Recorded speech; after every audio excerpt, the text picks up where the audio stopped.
Once you get good at Rust, all of these problems will go away. Donc ça, c'est l'argument que voilà, dès qu'on devient bon, en utilisant Rust, il y a plein de bénéfices et j'imagine qu'il va les détailler, dire ce qui est vrai et ce qui est faux. Et on regarde ça tout de suite, c'est parti. Learning Rust is an interesting experience, because while many things initially feel like, this is a special problem only I'm having, later one realizes that there's a few fundamental patterns that are universal, and that everyone learning has to rediscover and internalize in order to be productive. This may include simple things like and str versus string, or .iter vs .into underscore iter, and having to constantly use those, or just the realization of how partial borrows often go against certain abstractions. Many of these things are just learning pains, and once enough experience is acquired, the user can fully anticipate them without thinking and be productive. I've very much enjoyed my time writing various utilities and CLI tools in Rust, where I found it more productive than Python for anything but a few lines of code.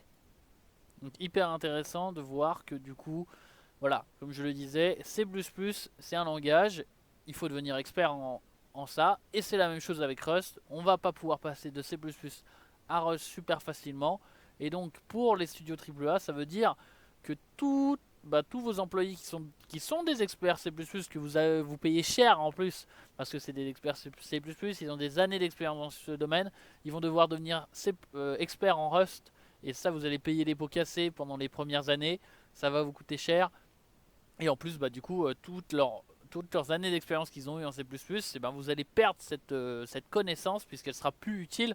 Enfin, en tout cas, il y a des choses qui seront plus utiles dans le domaine de Rust. Et donc, pour beaucoup de studios AAA, c'est beaucoup. Et puis, du coup, on reste dans un langage qui marche tant que de toute façon la compétition ne prend pas le pas et vous met pas une fessée grâce à ce domaine, alors on va pas bouger. C'est un move trop risqué, tout le monde ne le fait pas. Ça veut pas dire non plus que prendre le risque, c'est ne pas aussi se foutre dans le mur, parce que si c'est pas un choix qui paye, et que finalement perdre tous vos experts C++, c'est moins bien que d'avoir... enfin en gros, si pendant des années, pendant les années, vous n'allez pas pouvoir shipper des jeux corrects aussi bons qu'avant, vous allez perdre. Et puis si ça se trouve, Rust, il n'est pas fait pour ça. Ça va être trop dur pour vous, pour la taille de l'équipe. Alors que actuellement, en C++, ça marche. Je mets des guillemets sur ça marche. Mais en tout cas, ça marche. On peut voir quand même que le AAA sort, que les jeux, à part certains éditeurs, arrivent à sortir des jeux assez peaufinés quand même. Je pense que les jeux sont moins en moins peaufinés parce qu'on les rush de plus en plus. Mais si on mettait le même soin dans le test comme avant, parce qu'aujourd'hui on peut patcher les jeux à la sortie, donc on se préoccupe plus de les avoir vraiment polish à la sortie. Au final, en appliquant les mêmes techniques qu'avant, on peut s'assurer que le code il est de qualité. Et donc ça donne pas forcément un avantage à l'adversaire de perdre toute son expertise pour avoir moins de testeurs globalement. That being said, there is an overwhelming force in the Rust community that when anyone mentions they're having problems with Rust, the language on a fundamental level, the answer is, you just don't get it yet. I promise once you get good enough, things will make sense.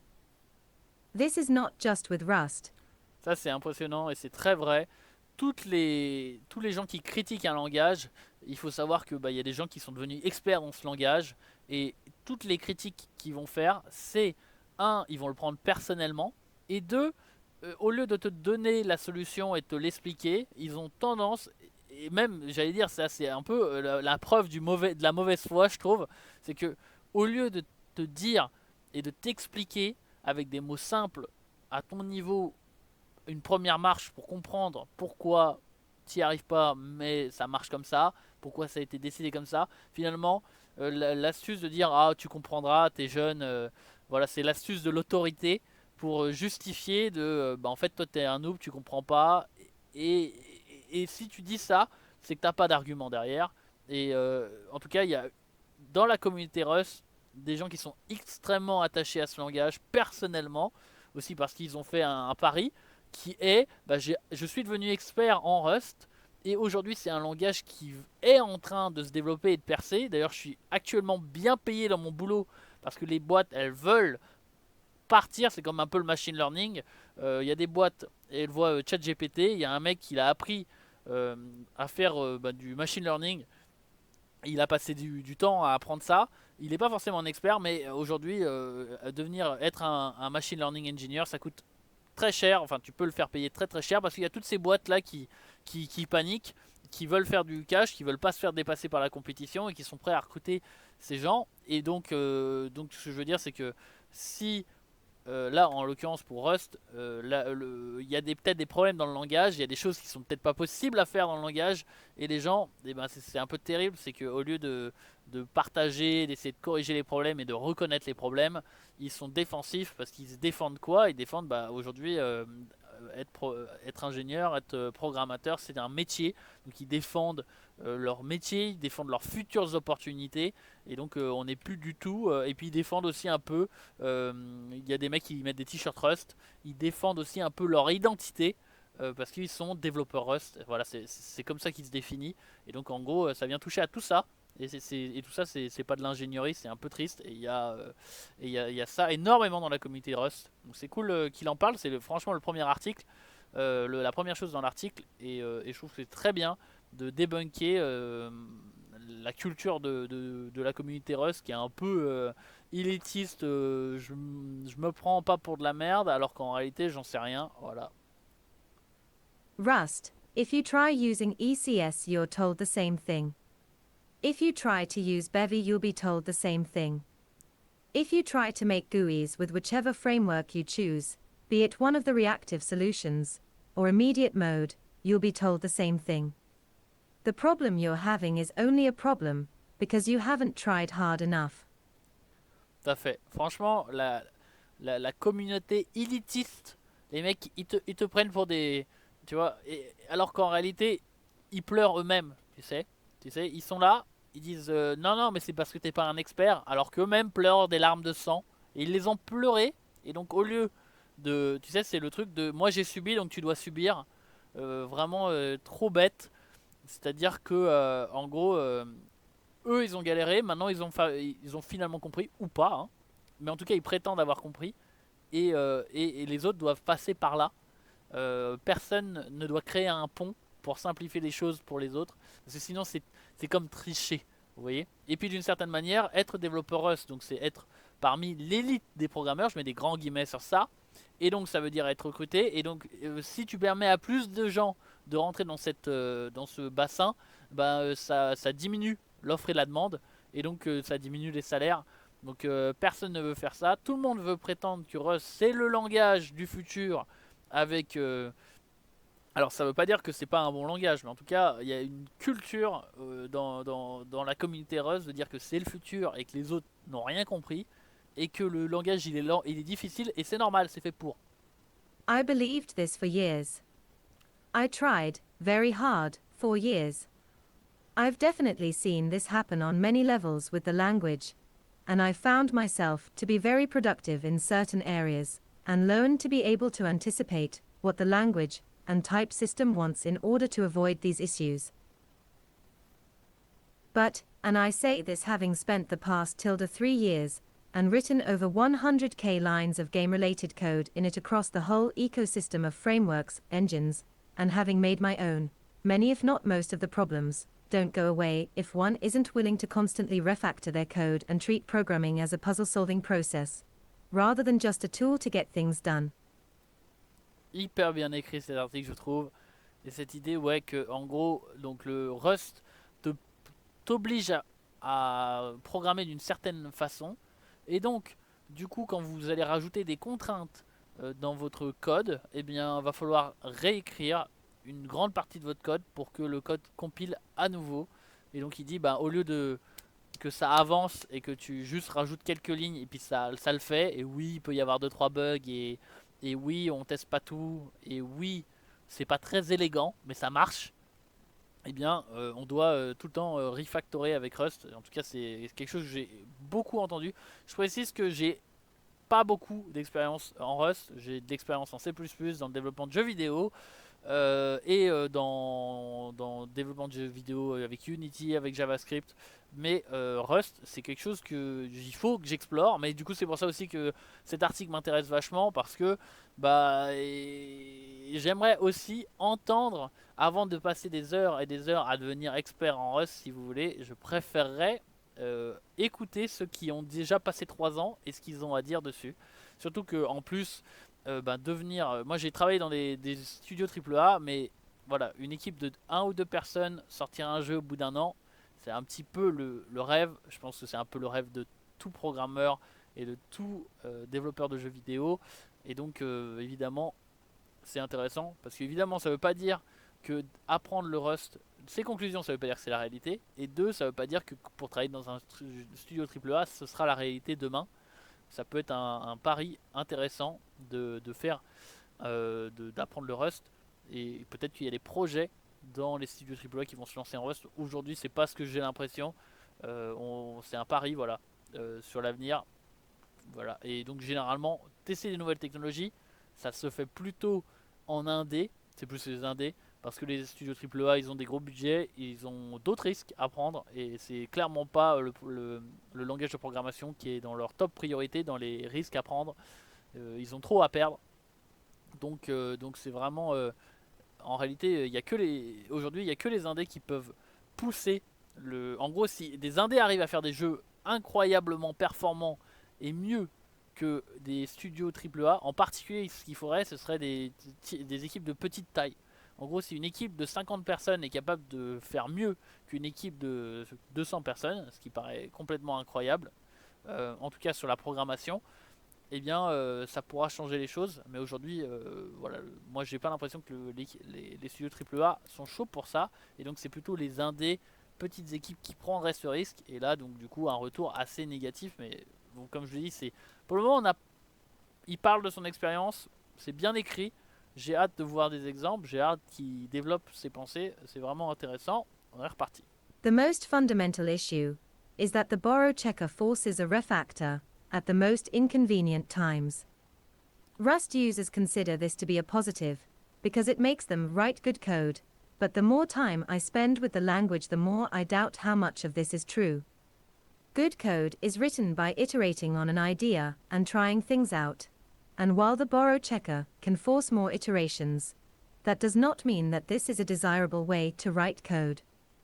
I've often found that being unable to just move on for now and solve my problem and fix it later was what was truly hurting my ability to write good code. Ça, je suis tout à fait d'accord sur le fait que des fois, on veut tout simplement tester quelque chose, on veut rajouter une nouvelle fonctionnalité, on veut juste tester un truc. On n'a pas besoin de gérer tous les cas d'erreur maintenant parce que tout simplement on est en phase de prototype, on est en train de tester quelque chose et on n'est pas en train de sortir le jeu. Et ce qui manque, je trouve, c'est qu'en C++, par exemple, ça arrive énormément. On développe une feature qui est donc en phase de prototypage, on prototype le truc, et puis on teste, et puis ça marche, et puis on dit ok, c'est bien, et puis là, on considère que la tâche elle est faite. Or non, là il y a tout le error handling, tout le fait de gérer toutes les erreurs, etc., qui peuvent se passer, qui doivent se rajouter par-dessus ça. Et après, il faut aller voir son producteur et lui expliquer que le code que tu as fait et que tu as validé pour le prototypage, il faut le refactorer, il faut faire des modifications pour que le code soit robuste. Et ça, c'est déjà assez difficile à expliquer à un producteur. Généralement, lui, il veut juste ticker sa case et dire que le truc a été fait en temps et en heure. Et il comprend pas pourquoi on devrait passer du temps à modifier du code qui a l'air qui marche déjà, entre guillemets, sauf qu'il marche déjà parce qu'on a de la chance. Voilà. Et donc, effectivement, du coup, des fois aussi, les gens quittent l'entreprise ou tout simplement passent à autre chose et puis ils oublient de toutes les petites modifications qu'il fallait faire pour que ce soit du code robuste. Et donc, on se retrouve au moment de sortir le jeu avec des tas de bugs qui sont là, mais on n'est pas au courant parce que les développeurs, les testeurs peuvent pas tester tout. On est sur un open world avec énormément de conditions. Et donc c'est très difficile de tester son jeu dans toutes les conditions. Finalement, ça va être les joueurs qui vont tester. Et on va espérer, on va croiser les doigts que ça marche et qu'il n'y aura pas trop de crash. Donc c'est comme ça que ça fonctionne aujourd'hui. Ce qui serait bien, c'est de pouvoir dire, voilà, je développe mon jeu, blablabla, et au bout d'un moment, en gros, c'est le principe des warnings de compilation, c'est de dire, eh ben maintenant, je veux que mon code soit robuste, je veux activer la safety, maintenant mon jeu il est fait, mon jeu il a toutes les features que je veux, maintenant je veux juste que le jeu il tourne bien et que j'ai pas à tester tous les scénarios pour trouver des crashs. J'active le borrow checker. Sauf que Rust c'est pas ça. Rust ça te dit, eh ben tu dois que il faut que ton code soit parfait dès le début. Or, eh bien plein de fois dans le jeu vidéo tu vas créer des features, tu vas itérer dessus, et il y a même des fois où tu vas dire ah bah non c'est pas fun. Les joueurs ils aiment pas. On a fait des tests, on a fait un playtest. Cette quête là, elle fonctionne pas. Les gens n'apprécient pas. Et ben on va même juste l'acheter. Donc ça fait énormément d'efforts. Normalement tu fais un prototypage, tu fais tester, tu fais évaluer, tu récupères les feedbacks, tu itères là-dessus, tu itères jusqu'à avoir un truc nickel, et après tu rends robuste. Au lieu de ça, là, tu es obligé de rendre robuste dès le début, alors que tu vas peut-être lâcher la feature du jour au lendemain, parce que finalement ça marche pas en termes de code, mais en termes de solution de gameplay et de l'intérêt pour le joueur. Et donc ça c'est un vrai problème. Et en C++, c'est ça qui est terrible, c'est que du coup, tu peux itérer et valider le prototype. Et à la fin, on te file une autre tâche qui n'a rien à voir. Et en fait, le passage à je veux que le code soit robuste et que tout marche nickel, ça c'est des fois quelque chose qui est même oublié. Je dirais même des fois, je me demande si c'est pas volontaire. Parce que les producteurs ont la pression de devoir shipper le jeu assez rapidement. Eux, ils sont évalués et ils ont leur promotion sur le fait d'avoir terminé en temps et en heure. Mais en temps et en heure, ça veut pas dire avec du code robuste, ça veut juste dire la feature elle est faite, elle est considérée comme faite en tout cas. Et donc en gros, le producteur il te force plutôt à faire du code prototypage et à jamais rendre le truc robuste. Et puis à la fin, c'est à la sortie que ça se passe. Et généralement un producteur, il va pas se prendre, s'il y a des bugs, c'est presque attendu puisqu'on est en C++. Et donc le producteur, lui, il va pas se prendre lui, il aurait eu sa promotion le mois d'avant, et il va pas se prendre une dépromotion où il va pas se faire virer parce que les programmeurs ont fait des bugs. Hein, parce que c'est la faute des programmeurs s'il y a des bugs. C'est pas la faute du producteur qui a pas laissé le temps au programmeur de cleaner son code. Voilà. J'espère que j'ai été clair. Je suis énervé. Allez les amis, on continue. In other languages, one can write code with I can throw this away later in mind, which I've found to be the most useful approach in terms of getting good code. An example being, say, that I'm implementing a player controller. I just want the player to move and do things, so that I can start building my level and enemies. I don't need a good controller, I just need it to do things. I can surely delete it and make a better one later. In Rust, sometimes just doing a thing is not possible, because the thing you might need to do is not available in the place where you're doing the thing, and you end up being made to refactor by the compiler, even if you know the code is mostly throwaway.